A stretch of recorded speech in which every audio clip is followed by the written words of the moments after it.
दोस्तों नमस्कार। Singing reality show के ऑडिशंस का ये दूसरा पार्ट है और इस पार्ट में हम एक और शो के ऑडिशंस में चलेंगे। एक शो आया था एक्स फैक्टर, जिसके ऑडिशंस हुए थे नोएडा एमिटी यूनिवर्सिटी के कैंपस में। वहाँ पर मैं गया था और मैं वहाँ सुबह सुबह गया था। भीड़ थोड़ी कम थी क्योंकि ये नया शो था, ज़्यादा लोगों को पता नहीं था।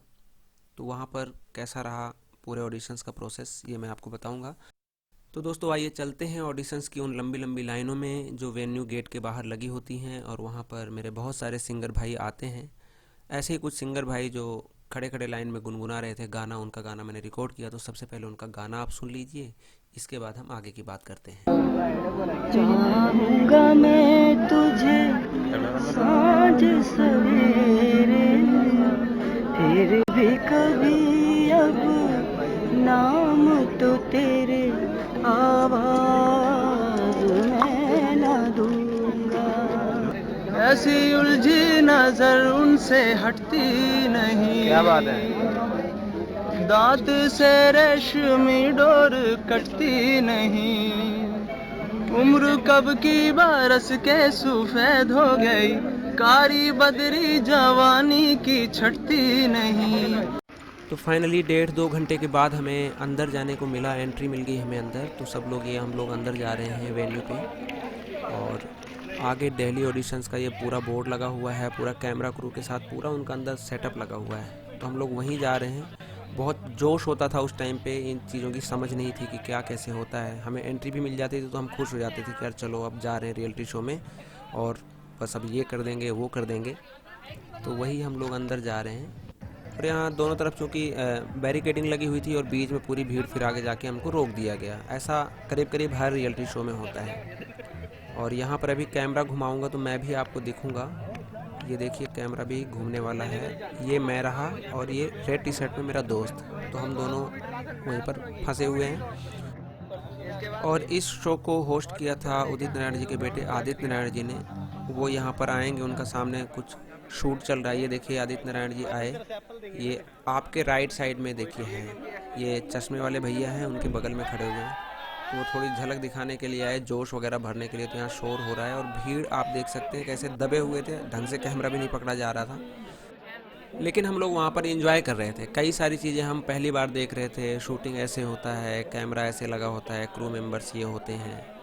आदित्य नारायण को भी देख के खुश थे कि चलो यार कोई सेलिब्रिटी को इतने पास से तो देखा। तो ये कुछ बोल रहे हैं एक्स फैक्टर के बारे में, पब्लिक शोर मचाएगी। तो ये करीब करीब हर एक शो में होता है। ये एक्स फैक्टर भी अपना एक नया स्लोगन लेके आए थे कि जिसमें एक्स फैक्टर होगा एक आपके अंदर, तो उसको हम सेलेक्ट करेंगे। और यहाँ पर एक और नई चीज़ हमने देखी उस समय, एक हेलीकॉप्टर ड्रोन था, इसमें कैमरा लगा हुआ था। और ये पहली बार देखा, काफ़ी बड़ा हेलीकॉप्टर था ये, जिसको रिमोट से वो लोग उड़ा रहे थे और पूरा ऊपर से शूट कर रहे थे।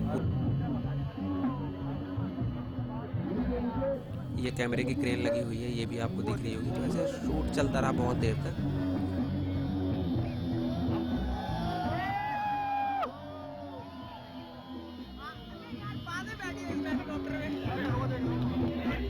इसके बाद यहाँ आदित्य नारायण जी कुछ डायलॉग्स वगैरह यहाँ पर बोल रहे हैं, भीड़ को देखकर उनके डायरेक्टर वगैरह समझा रहे हैं। तो ये सारा प्रोसेस जो होता है करीब करीब हर एक शो में ऐसा ही होता है। और आपने कई रियलिटी शोज देखे होंगे, उसमें जो भी लोग होते हैं हर कोई अपने रियलिटी शो में यही बोलता है कि हम सबसे अच्छे लेवल के सिंगर्स को अपने यहाँ बुलाते हैं। ये आदित्य नारायण को कुछ डायरेक्शन दिया गया है कि आपको वहाँ से ऐसे आना है, ऐसे चिल्लाना है, फिर ऐसे डायलॉग्स बोलने हैं। तो ये सब चलता रहता है। तो यहाँ पर आदित्य नारायण कैमरे के सामने अपने कुछ डायलॉग्स बोलते हुए, और ये जितना भी प्रोसेस होता है मुझे तो ये समझ में आता है कि ये जो जितनी भी लोगों की वहाँ पर भीड़ जाती है, ये रोक के रखते हैं, फिर शूटिंग करते हैं, ये हम लोगों को यूज़ करते हैं अपने शो की पब्लिसिटी बनाने के लिए, ये सब भीड़ दिखाने के लिए कि देखो हमारे शो में कितनी भीड़ होती है। और इसका मतलब और क्या हो सकता है? अगर आपको कुछ समझ आता है तो आप मुझे ज़रूर बताइएगा। भाई तेरे कैमरे में से मेरा कैमरा दिख रहा है। साइड पे कर ले। तेरे कैमरे में तो मेरा कैमरा दिख रहा है, किसकी बना रहा है? मेरे कैमरे की बना रहा है? नहीं यार, वो आगे वाला दिख रहा होगा। और 2-3 घंटे ख़त्म होने के बाद फिर हम अंदर जाते हैं। तो यहाँ पर ना छोटे छोटे बूथ बने होते हैं, रजिस्ट्रेशन के फॉर्म यहाँ पर फिलअप किए जाते हैं, अपनी फ़ोटो लगानी है, अपनी डिटेल्स भरनी है, तो ये सब कुछ वहाँ पर होता है। तो ये हम वही प्रोसेस कर रहे हैं।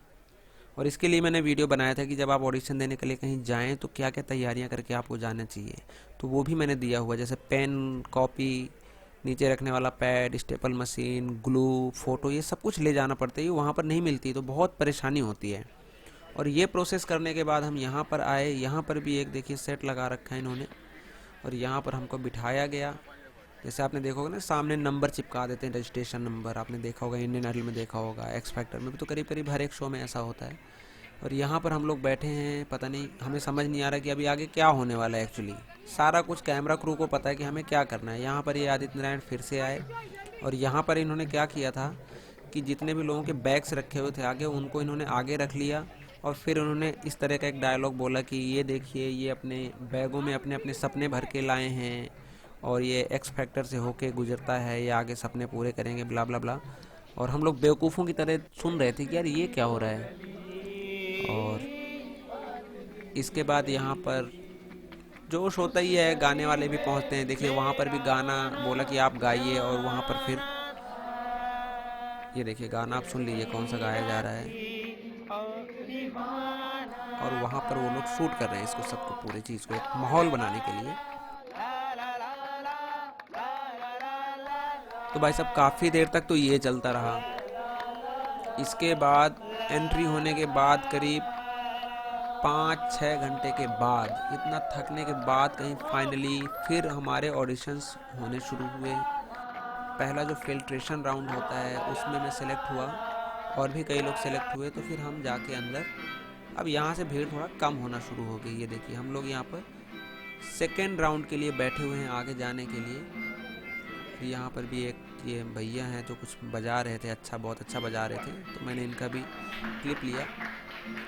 और यहाँ के बाद मुझे बैठे बैठे दोपहर से शाम हो गई, करीब 7 बज गया। अब आप सोच सकते हैं कि सुबह 6 बजे का खड़ा हुआ बंदा पूरा ये प्रोसेस से निकल के 7 बज गया।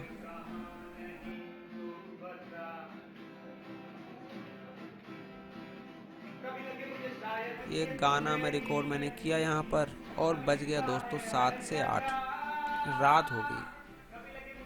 और सेकेंड राउंड के लिए गया तो वहाँ ऑडिशन क्या देगा, कोई इतना थक जाता है कि, और खड़े खड़े ऑडिशन वहाँ पर आप दोगे, गाना गाओगे तो क्या गाओगे। तो जो भी मैंने गाया होगा, अच्छा या बुरा, मेरा सिलेक्शन फिर नहीं हुआ। कुछ क्लिप्स और बची हुई हैं मेरे पास कुछ और शोज़ की, तो उनको मैं सोचता हूँ कि एक ही वीडियो में मर्ज करके आपको वो भी बता दूँ, ताकि आप इनका पूरा ये सब कुछ जान लें।